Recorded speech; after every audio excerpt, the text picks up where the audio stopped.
Fascinating piece over at National Memo today about a fellow by the name of G. Klein Preston IV, a lawyer who works with conservative legal groups in Michigan, has been working to overthrow the 2020 election for nearly 20 years. He says he's been working with the Republican politicians. He says he's a family friend of Senator Marsha Blackburn of Tennessee. And turns out he's also got some ties to Russia, shall we say. Is this guy the only guy? Is he this guy in Michigan? Is he the outlier, the one who is, like, you know, snuggling up with Maria Butina and tweeting that Vladimir Putin should be the next nominee for president of the United States? Or does the Republican Party have a much deeper problem with Russian infiltration, or for that matter, Russian control of the party and its messages? On the line with us is John Nichols, the national affairs correspondent for The Nation magazine. He's the author of a new book, Horsemen of the Trumpocalypse, a field guide to the most dangerous people in America. The website, of course, thenation.com. John's Twitter handle is Nichols Uprising, Nichols Uprising, or at The Nation. John, welcome back to the program. It's been a while since we've talked. I'm glad to have you back on here. I'm reading pieces here and there that suggest that the Russian infiltration of the GOP really started around 2008. Steve Schmidt has been talking about this. What's the deal here? Well, the deal is it goes back even longer than 2008. I've got a big piece up at The Nation, we put it up yesterday, that goes into just how deeply tied particular Republican consultants have been to Russian oligarchs. And some of those ties go back as far as the late 1990s, early 2000s. And the key players to keep an eye on are Paul Manafort, who people have heard a lot about, but also Rick Davis, who served as the campaign manager for John McCain's 2000 and 2008 presidential campaigns. And they're not the only ones by far, but their deep, deep connection to particular Russian oligarchs and also to Ukrainian political players who were associated with those oligarchs and with Putin, give us a much clearer picture of a long-term Russian influence, and particularly oligarch influence, on the Republican Party. To what extent is, oligarchs kind of by definition are typically billionaires or just mind-bogglingly rich people. To what extent is it your sense that these Russian oligarchs are trying to infiltrate American politics in order to keep our laws such, given that America is the best place in the world to stash your illicit cash, right? If you want to launder money, this is the place to do it. And frankly, real estate is one of the most effective ways to launder money. I'm of the opinion that Donald Trump has been laundering money for these people for decades, particularly since his 6 bankruptcies in the 90s. To what extent do you think that their involvement in the GOP is basically financial versus ideological or acting on behalf of Putin? I mean, Putin wasn't even a player in the 90s. Yeah, and I think your point is very well taken.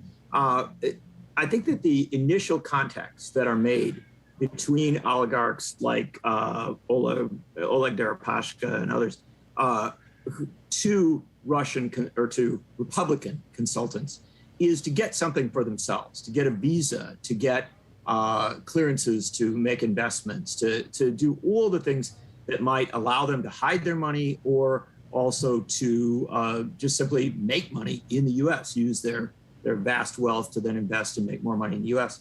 So that's certainly a reality. But these oligarchs also intersect with and have a lot of involvement in places like Ukraine. And so as a result, as the initial connection is focused on enriching themselves, on getting entry into the U.S., on getting advantages, visas, things like that, as it builds out, and these are long-term relationships with Republican consultants, you end up in situations where those consultants are also bringing the politics of, say, the Russia-Ukraine relationship into Republican meetings, into Republican activities.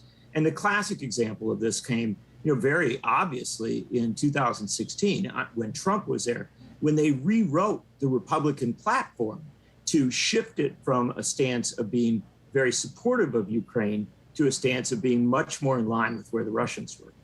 Yeah, this is amazing. Now, in 2015, in December of 2015, there was a big pro-gun meeting in Moscow that the NRA was very involved in. Maria Butina, the Russian spy, was involved in all this kind of stuff, apparently. She was hooking up with Republican politicians and consultants across the United States. And then we just saw, in fact, we've seen 2 or 3 pieces of legislation now that would benefit Ukraine, where the small handful of Republicans, you know, Thomas Massey and Paul Gosar and Gates and Boebert and Green and there's another handful of them whose names are not immediately coming to mind, who all voted against it. I mean, they're basically kind of the Putin voting bloc. Are they doing this because they have financial connections to Russia? Are they doing this because they simply, think that Putin is right and America is wrong? Are they? I don't understand why, why they would be voting this way. Or is it because of what I think is the biggest story in America that doesn't get covered every day, which is, and frankly, I think it should be every single time the word Donald Trump is mentioned, this should be mentioned, is that to this day, Donald Trump has refused to say that the Russian invasion of Ukraine is a bad thing. He's still supportive correct me if I'm wrong on this, John, but to the best of my knowledge, Donald Trump is still supportive of Putin attacking Ukraine. And our media talk about Trump all the time, and they never, ever mention this. Well, I think this is, so you put a lot on the table here, yeah. And let's go to that core question of, how many Republicans are actually, kind of actively dismissive of the cries of Ukrainians for support and aid.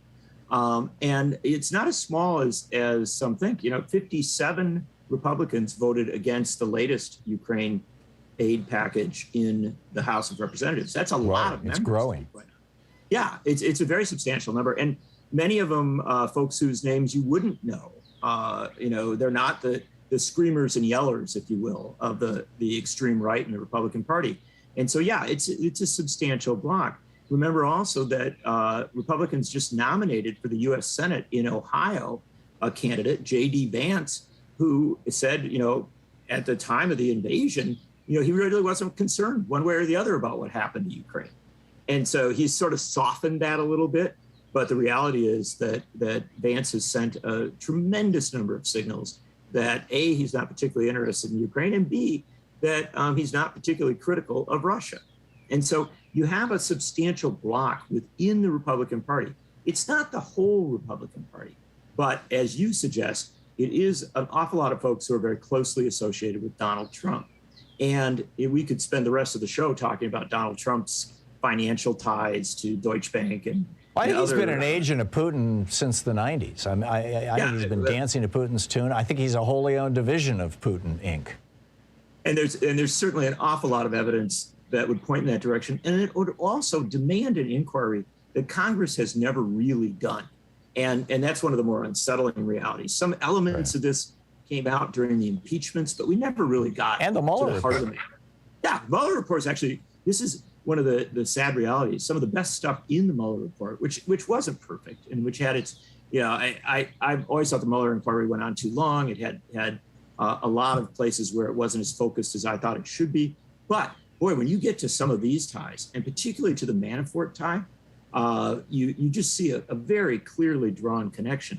And if I can just extend that out, it's important to understand that while we talk about Trump a great deal, we need to understand that what Steve Schmidt, the former McCain campaign aide and now very active Never Trump spokesman, what he's said in recent days is very, very profound and very important. He's pointing out that back in 2007, 2008, during the McCain campaign, the campaign basically, run by a guy who was very critical of Russia, but during the McCain campaign, you had people who were intimately tied, economically tied to these oligarchs, having great influence on the campaign, right up to the campaign manager. And you ended up in a situation where John McCain himself ended up meeting with an oligarch who was referred to as Putin's favorite oligarch. And so even where you have Republicans who are not, big supporters of Russia or anything like that, who might be very, very sympathetic to Ukraine, they are still being brought into the circles of these oligarchs by campaign consultants and by campaign strategists who are some of the more, have been over the years, some of the more permanent fixtures in the Republican Party. It's always important to look at those consultants and strategists, because that's usually where you see the way that the oligarchs buy their way in and buy their influence. Amen. We're talking with John McCain. He's got a new piece in The Nation. It's titled, "Steve Schmidt is Right. The Degeneration of the GOP Began Long Before Trump. Operatives with ties to Putin's oligarch ran John McCain's campaigns." John, we've got about a minute here before we're going to hit a break I can't control. What do we do about this? And how extensive is this with regard to other oligarchs around the world? I mean, are there Filipino oligarchs who are, lobbying on behalf of the Marcos family?